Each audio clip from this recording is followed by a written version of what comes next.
Hi, everyone, and welcome back. So we are going to launch into our third part with Cuisenaire rods right now, and we're going to look at fractions. So what I'll ask you again, if you have the Cuisenaire rods that you can be working alongside me, that would be great, because then you can just do it as we go. Remember, you can just pause the video if you need to get caught up or move stuff around, and then start it again. That's not a problem. Okay, I'm going to get rid of my opening page here. And I'm going to ask you to make, we'll just do a little bit of a review of some of the things that we've done before. We're going to take our 10 rod, and what I'd like to do is I'd like us to create a row of 2 trains, 3 trains, 4 trains, but anything that's in the row has to be the same color. So just as a quick reminder, that would be something like 2 yellows. Okay, so there's my 2 trains. Now, what I'd like you to do is go ahead and finish off. Are there any other colors that you can put on top of there that would finish the row? Also, only one color. And I'm going to slide in one that I already have finished. So while you're doing that, I'll get going here.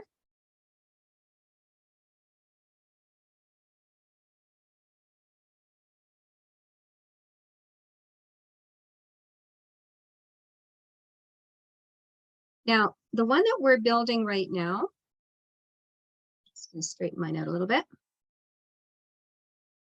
We're going to use this one for the whole session. So when you have it built, we're going to use it, go back to it, go back to it, go back to it, and then we'll build another one below it. But just keep that one either just off to your side where you can go back and reference it, or so you don't have to rebuild it each time. Okay, so when we did our red, or sorry, our orange, and we put just the 2 yellows on top, we had 2 trains. In this case, they were yellow. Here I have 5 trains, they're red. Here I have 10 trains, they're white. So in other words, those are the components, one color, that created the whole of our orange rod. So let's just start with the first one. If I were to say that 2 yellows made 1 rod, it's like saying that this represents the first part of the 2 that made the whole. So you kind of see where I'm going. So this is the part, one of 2 equal parts, that creates the whole rod. Now, yes, I'm talking about a half, but really we don't want to go there that quickly. We don't want to start just writing 1/2 down. We just want to talk in terms of a relationship so that they're really clear that this is what that represents. All right, so that's the important piece right now, is that we just kind of have that part of it sorted out with the kids, that they understand the relationship between them. So my first question would be, I'll leave that one just there right now. What other rods can we show that would have a row where there would only be 2 that could cover it? So is there a common color that I can build on top of the blue, on top of the brown, on top of the black, and so on? So that's what I'd like you to take a minute to do, is just go through and find all the ones that you can that will have just 2 rods of the same color on top. So I'm going to move mine to the side so I've got some room to make them.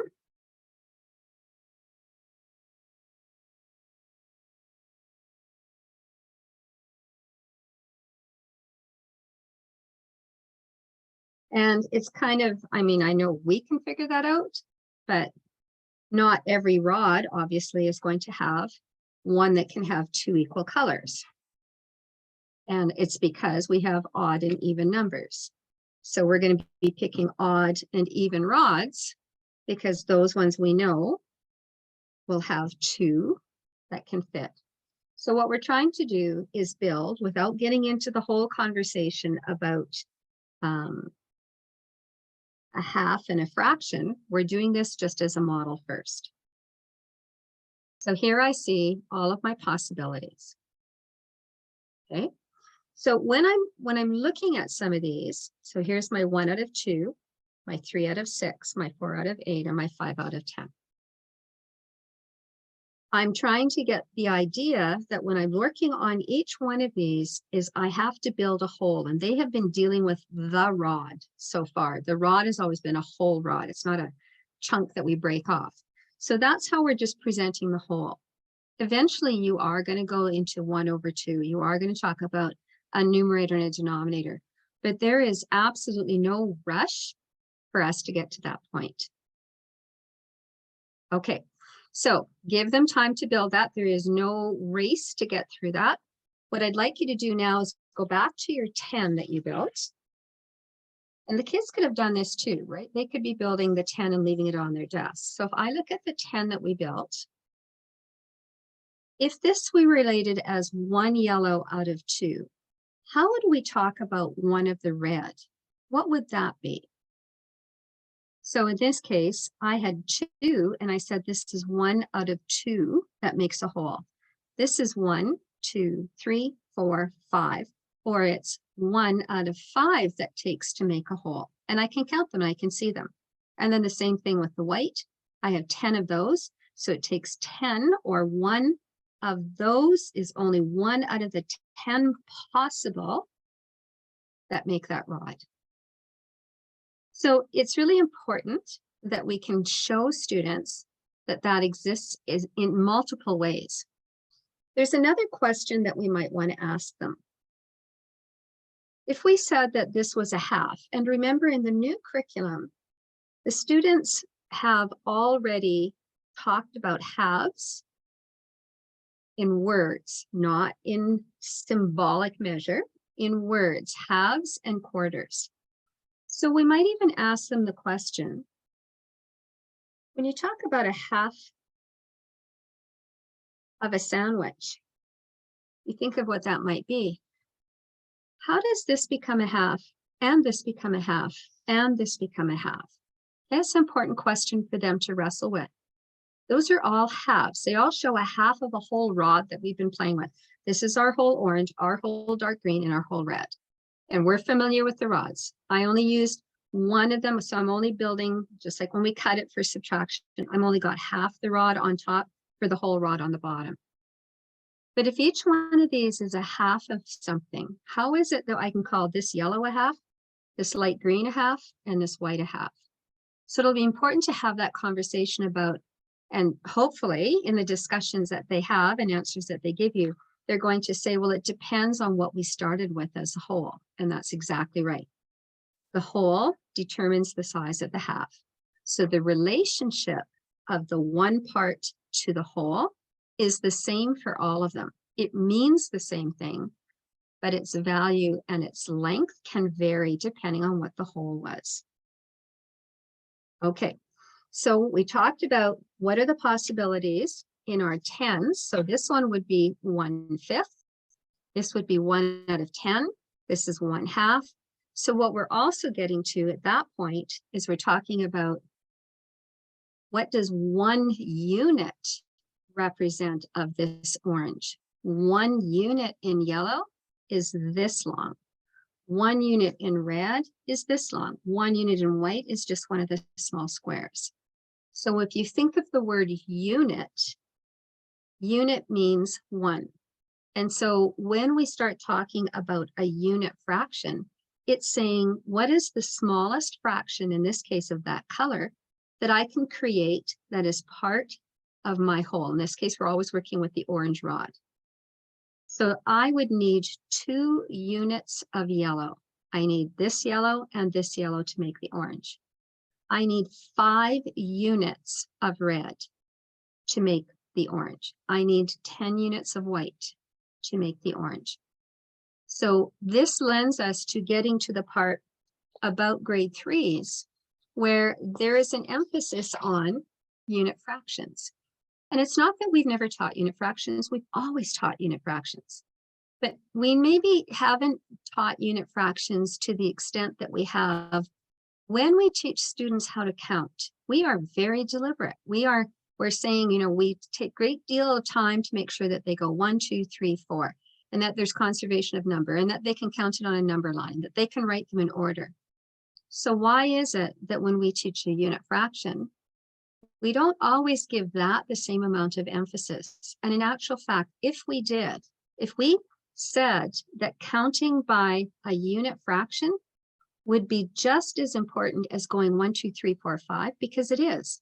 When I go 1, 2, 3, I am going by a difference of 1. I'm increasing by 1 unit at a time.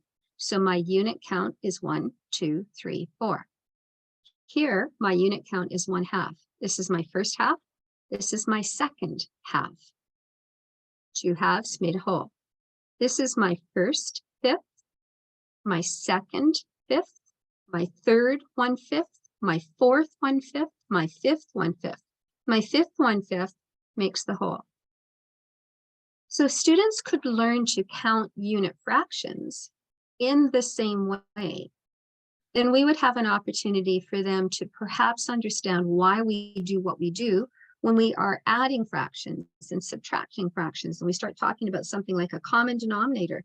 Like, why do we even care about all that? Well, that has its basis in this. Okay, I'd like you to take a yellow, and I'd like you to just put together all trains that you can underneath. I'm not saying they have to be the same color. I'm not saying they have to be the same number. Just build all the possible trains you can for the yellow. So I'll give you a minute to go ahead and do that. So just build away whatever you're going to put under there. I'm going to grab mine in the meantime. I have a diagram.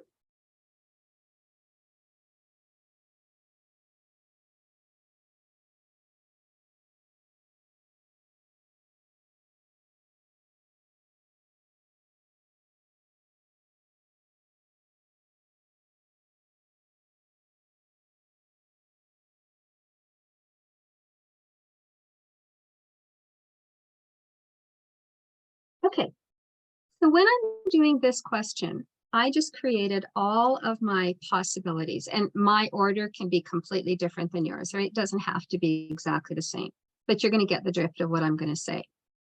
But I did deliberately put the white ones on the top first, because I want to use that just to reiterate what I just said.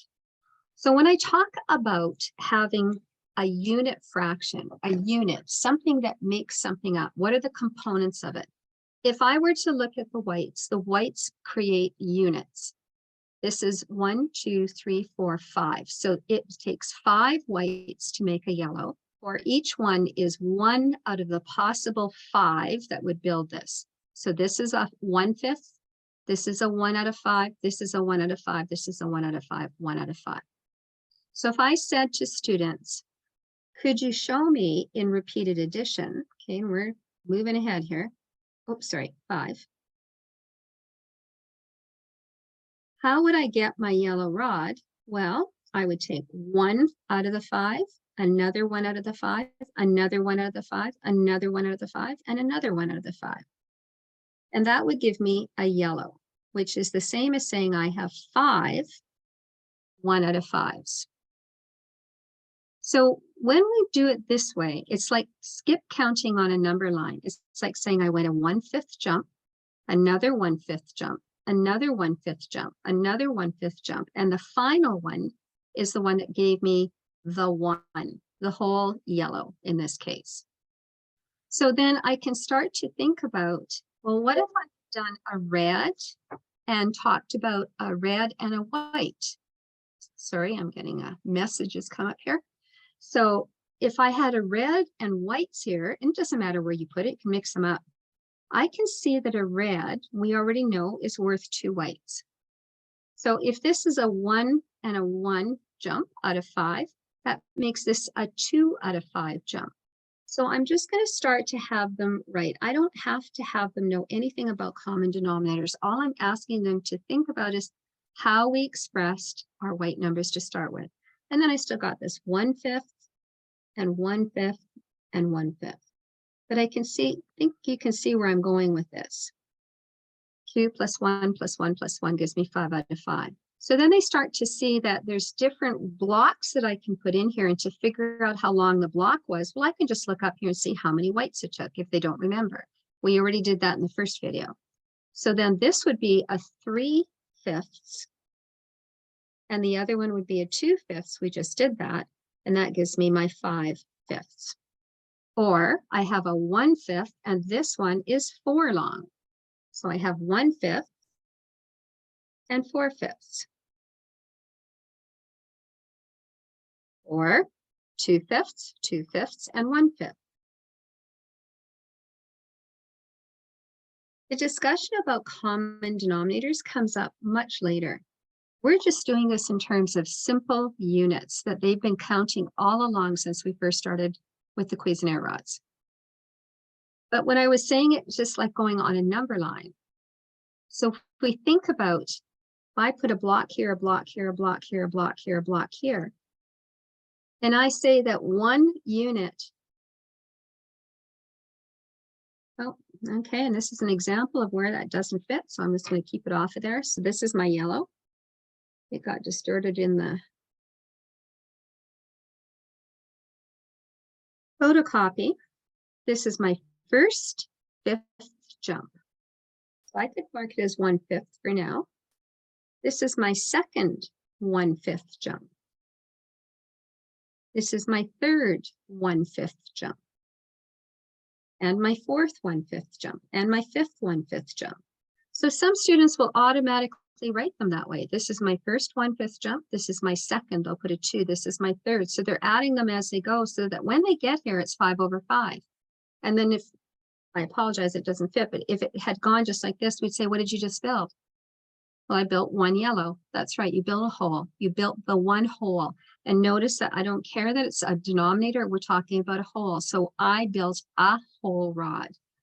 So just talk in terms of rods. Okay, that's an important piece. So if this is one yellow, let's jump ahead again, because I just want to always add more in as we're going. And I'm just going to go to a pen here so it's not quite so thick. So if I said to them, you stopped here and you built a yellow rod, but what if you wanted to keep counting? What would happen if I went from here to here? Well, that's still a 1/5 jump. Yeah, sure it is, because I haven't changed the block and it's still the same thing. So this would be another 1/5. This would be another 1/5. This will be another 1/5, and so on. So if this was the 5 out of 5, this one would become the 6 out of 5. This would become the 7/5. This would become the 8/5. This one would become the 9/5. Wow, now I'm into improper fractions. And what would happen when I go one more jump, I would have 10/5. And if I was laying along my yellow and just following along as I go, I'm going to say I get a second block here. So this starts an easier way for them to understand what the improper fraction is. Yes, there's a nice little rule that says when you have something like 9/5, take the bottom number and divide it into the top. How many times does it go evenly? Whatever's left over is your proper fraction. So I would have 1 4/5, all true. But this way, at least I learn why it's turning out this way. And better yet, when we do quarters, we would partner that up maybe with money, because I can lay a quarter as I go along. It's a quarter, it's a quarter, it's a quarter, it's a loonie. Now I have another quarter. What money do you have? I have $1.25. For the first time, that 5/4 is not just the numbers 5/4, it has a real world meaning to a child. So that's an important piece that we can use Cuisenaire rods and how I can link them to money at the same time. Okay, I would like you to build another one. I'll show you my picture in just a second, but just like we built this one, now what I'd like you to do, I'm just going to focus that. I would like you to build a 16.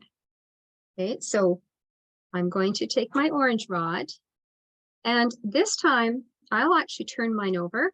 I'd like you to put the large rod at the top. So we're going to turn it around so that the hole is at the top. Okay, and so we're going to build a 16. So we're going to have an orange rod, and I'm going to have my 6. So where's my dark green? There it is. Okay, that's my hole. That's my starting point for here. So now I want you to build any rows underneath of the same color. So if this is a 16, the first row, if I divided it in 2, would become 2 8s. Okay, I'm going to ask you to build that. I'm going to slide one in my place. I'm not sure why our camera is just wavering away here.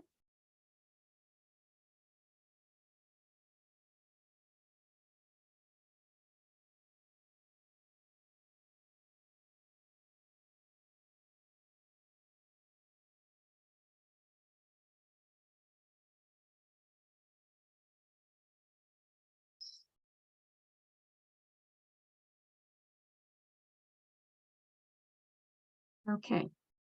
So I actually, in that overview video that we did at the very, very beginning, I gave you the tools or some suggested places that you can do them virtually as well. So I actually created mine virtually right now because I want to write on it. And you'll see that I have a large pink one. And you're going to say, well, I don't have a large pink one. Like, where did that come from? And so when that happens, when I'm looking for something that's large like this, Braining Camp allows you to go into the Cuisenaire rod virtually, and you have a final rod at the bottom, which you can extend and call whatever color you want. So I just put it on top so that you can see I had an orange and I had the green. So here's my 16, but I just turned it into one large one. So if I was doing that with students, I actually create the large one and I just write 16 at the top. I just write a 16 right in here. And if I wanted to do a formative assessment or even a summative assessment to get student understanding, see where they're at, I can vary that rod then to any size I want. So I'm not having to build necessarily, but usually I want the kids to build it themselves. I don't necessarily want to be the one doing it all. Okay, so where are we going? This is like your fraction strips, right? So we have 2 brown ones. We have a number of purple ones. In this case, it would be 4. 1, 2, 3, 4, because it's 16. We're going to have a number of red ones. There's going to be 8 of them. We have a number of white ones always there. So there's going to be 16 of them. So now that we've had a bit of a discussion about unit fractions, we can express these as unit fractions. And that's where I want to go first is let's write it as a unit fraction. So if I was talking about one of these squares to be a unit, it was one of the pieces. How many of the pieces did we have? And if they counted them, they would see that there's 16. So each one of these is 1 unit, or it's 1/16. Okay. So then I wouldn't finish the rest of it with them. I want them to have some they could do with partners or on their own. So what is the red one going to be? How many red ones did I have?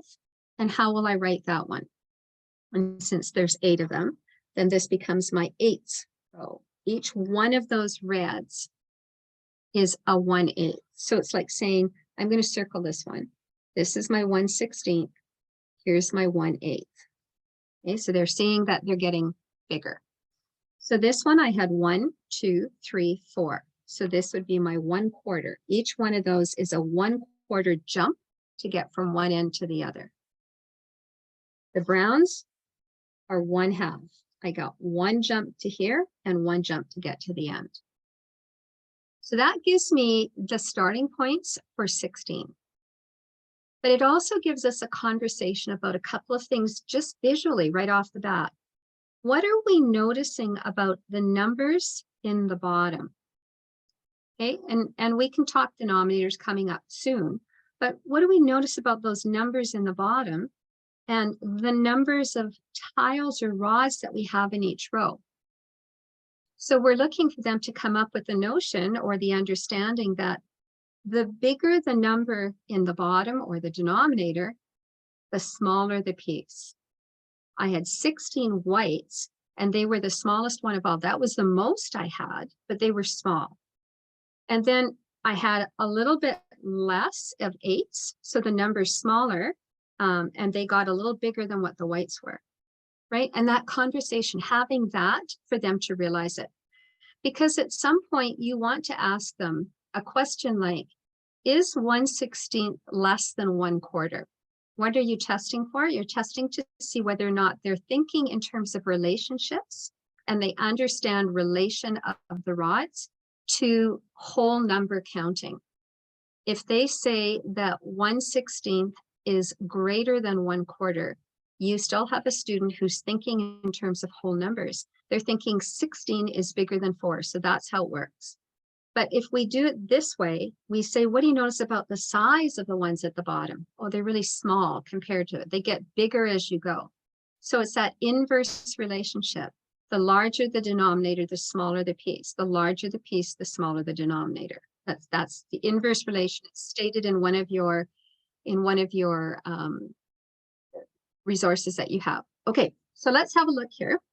Let's also talk about, I have 2 whites to 1 red. So where are we going there? We're talking about equivalent fractions. So 1/8, this 1/8 red block is the same as 1/2 of the 16ths. So 1/8 is the same as 2/16. I can see that 1/2 reds is the same as the purple. So 2 reds, 2 1/8s, 2 8s is the same as 1/4. So now we can have them actually write out a whole bunch. What are the number of different equivalent fractions that they can find? And when we finally get to that point where they're writing out, I can see them just with their fingers. I can see that this, or I can see that a purple is 4 of the whites, right? We want them to just run up and down. How many would 2 purples be? How many reds would go into 2 purples? How many whites would go into 2 purples? And so on. Then you can go ahead and say that they're called equivalent fractions.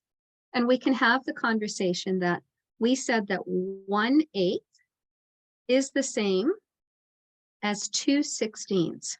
And we could ask them, how do you think we got from 8 to 16 and 1 to 2, right? So then we can start introducing that part, but we're not necessarily going to go there as far as, oh, sorry, you guys. We're not going to go there as far as having this kind of just an intuitive where you just say, okay, what you do is multiply by 2 and multiply by 2. We want to do better than that, right? That's an important piece. Okay, so have them do those kinds of things. And then we want them to make the connections. You can have the conversation about equivalent fractions. So again, we're going a little faster than obviously you're going to go in the classroom with the students. And then I would encourage them to do the same thing with, and I have it sitting here off the side. What about our familiar 10 one, right? What equivalent fractions, maybe that becomes your formative assessment at the end. What would you write for the equivalent fractions for here? What would you see? And just let them go at it, right? That's their combination. Okay, so let's do another model of fractions. Let's do it a little bit differently. I'm going to show you, or let's just start with the red. We'll go red and white, light green, and a white.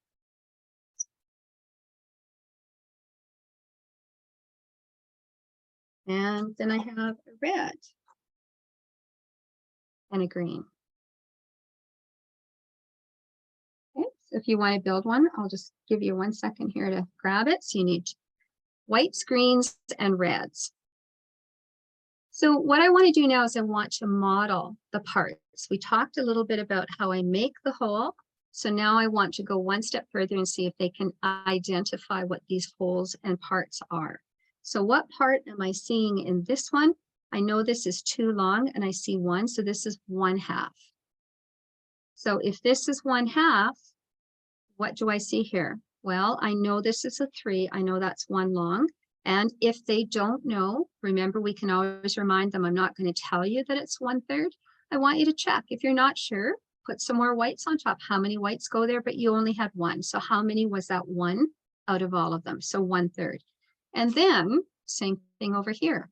If that 1 white was 1/3 and this white of the red was 1/2, what is this going to become then? So I know that it takes 2 of those. Now I have 2/3. So that's one way that we start to get them into that conversation. And it would be an appropriate time to start talking about numerators and denominators. And even then, even if you didn't do it now, I think that's great, because as long as you can hold off, the longer you can just go with the visual, the conversation, can you get me an answer without just throwing the numbers down and making it turn into that, because then they'll tend to not go here anymore because all they're going to do is an algorithm, and we want the understanding as well. Now, there's another way to show this. This is 1/2, 1/3, this is 2/3. So we're going to grab the same ones again, only this time we're going to do them vertically. And for some students, seeing the fraction this way makes more sense to them. So I would offer them both views, and then just say, well, what makes more sense to you? Like, which way do you want to do it? Okay, so they go like this. Now, there are some advantages to doing it this way because I'll show you those right away. Why we would want to, because there's some visuals that stand out a little bit more.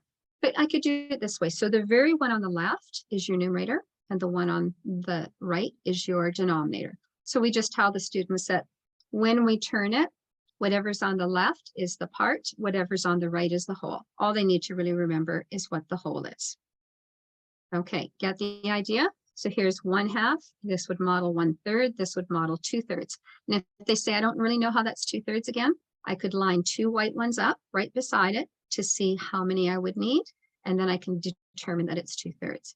So here's what I'd like you to do. I'd like you to show me on your desktop, and I'll get mine going too, 6/4, right? So we're going to go to an improper fraction. Just grab my rod here. So I want to show you 6/4. So how do I know that? Well, I know that the dark green is 6. I know that the purple is 4. So that is 6/4. So now the question is, if I don't tell them it's 6/4, I'm just showing it to them. And I'm asking them, can you tell me what that is? So they might know just off the top of their head. They might know what that is off the top of their head as well. But we want to just model an improper fraction too. So now I see that an improper fraction that we were counting on the number line by goes past the whole. So not only did we see it linearly when we went 6/5, 7/5, 8/5, 9/5. Now I'm seeing the visual part of it. So if you wanted to do it with a number line at the same time, they could be building on a vertical sort of visual of this at the same time. So now I really kind of need to know, if this is my whole, then what is that going to be? Like, I need to know how much that is. So the first thing most students will do is figure out what's missing in the whole, like how much is missing in the whole, because then I would know what I'm going to be dividing things up into. And if they try it out, and they will, they'll find out that the red fits in there. So what that really means is that if this is my whole, I was talking in terms of reds, and we just did a whole bunch of questions like that. So this is 1/2 of the purple. This is 2/2 of the purple, 1/2 jump, 1/2 jump. This would be 3/2 of the purple. So what does this green rod show me in comparison to the purple? It is 1 and 1/2, 3/2. So they could write 3/2, they could write 1 and 1/2. We haven't talked about mixed fractions, but maybe you've already done that. And this is a point I want to bring up too, that if you've already done fractions with students and you've got kids that have got lost along the way, this is a great way for us to revisit it, because first of all, they may not hear numerator denominator right away. They just go back and start playing. They don't realize they're actually revisiting and reviewing what you've already done with them. So it's not like it's going to be completely boring and that they've seen it before, because they haven't seen it before. Okay, so I would do a number of these types of questions, right? Where I wouldn't give them all improper. I'd give them some smaller ones first to make sure that they can name them for you. And then I would go ahead and give them these kinds of things and let them figure out what's the unit that we were hopping by. Because once I know what hop I'm doing or what unit fraction I was using, then it's easy for me to give you an answer from there. And I might say to you 3/2 jumps, but we started with 6/4. So that goes back to that equivalent fraction conversation. How did 6/4 become 3/2? So this time we're dividing by 2 instead of multiplying. All right, let's do another one. Let's do an addition question then. Let's do 1/3. Yeah, we'll do that. 1/3. Let's do 2/3. 2/3. I'm going to show it this way for now. 2/3, and we'll do 1/2.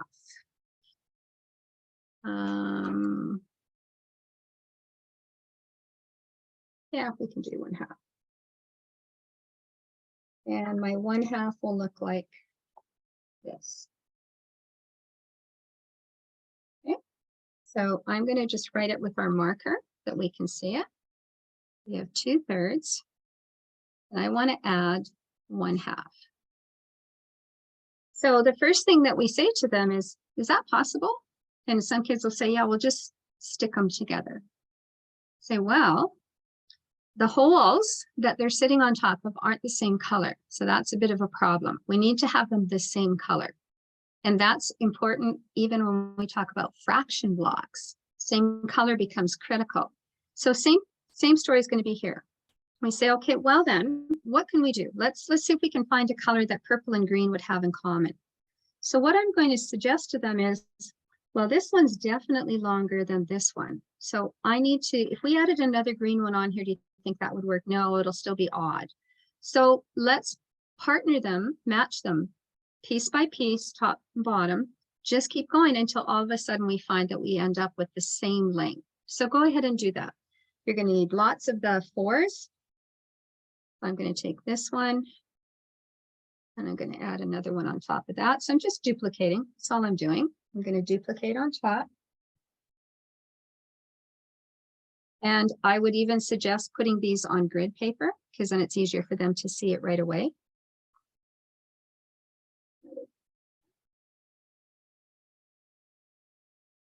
Okay, let's build this one.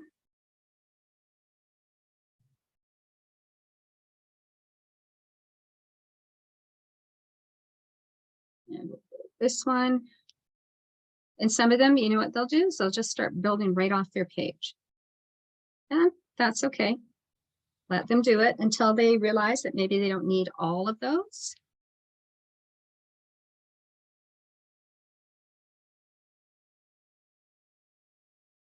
Okay. So if I was on grid paper, we'd find out that we actually have lined up now.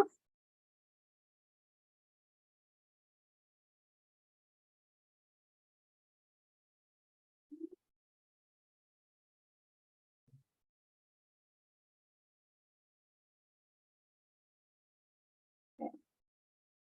So then my question would be,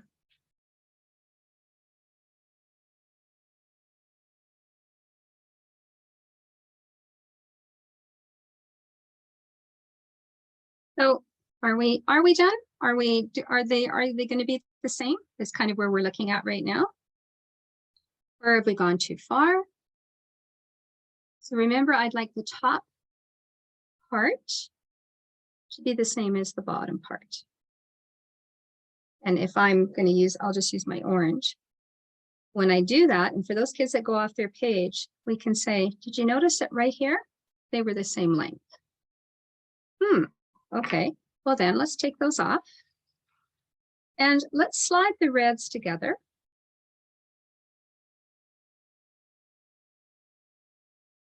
And we can see what we end up with.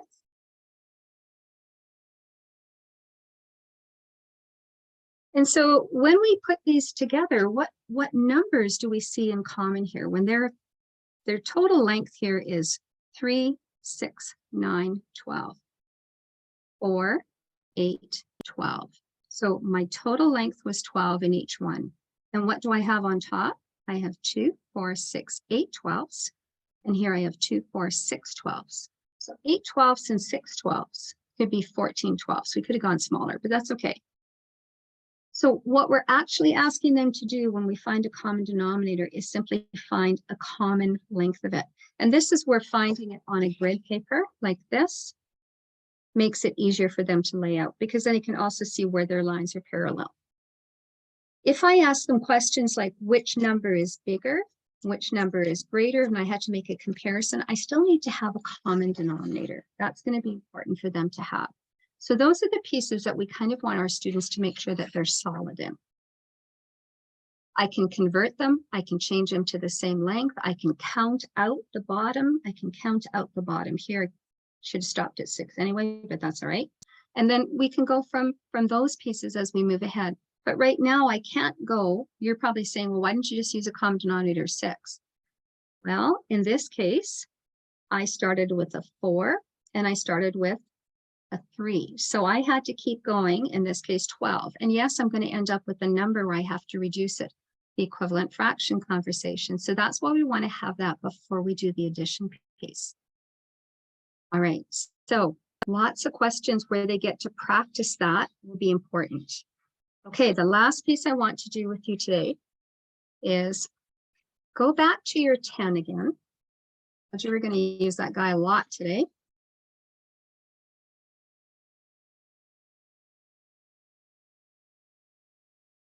And when I look at my display of 10s, let's talk in terms of ratios this time.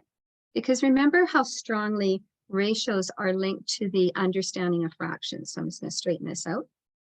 So if I said to you, I'd like us to compare how many yellows there are to the orange rod. Okay, just the rods. I don't care about the numbers. So I see 2 yellows to 1 orange.